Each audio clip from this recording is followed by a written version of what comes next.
بغض پنهان شده در سینه من، صورت سرد در آینه من. روز تلخ رفتنت کابوس شد، یاور مؤمن دیرینه من. من اسیر تو شدم به شرط آزادی، خاطرت هست به من قول نرفتن دادی. بی وفا رفتی از من تو نکردی یادی. دلم گرفت مرا صدا کن، به جای خود مرا نگاه کن.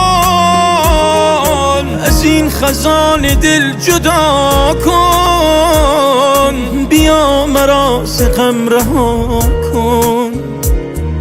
دلم گرفت مرا صدا کن، به جای خود مرا نگاه کن.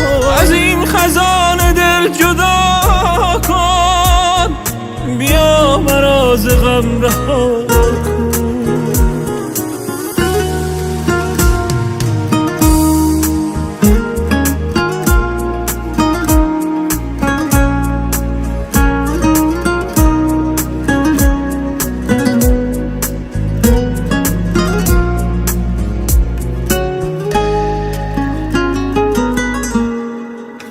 از دوری تو مغروری خود بیزارم.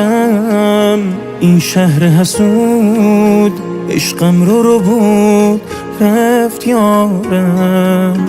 شاید که تو هم از دوری من بریده باشی. میمیرم اگر عکس رخ من در ره گذری جانا تو دیده باشی. دلم گرفت مرا صدا کن، به جای خود مرا نگاه کن.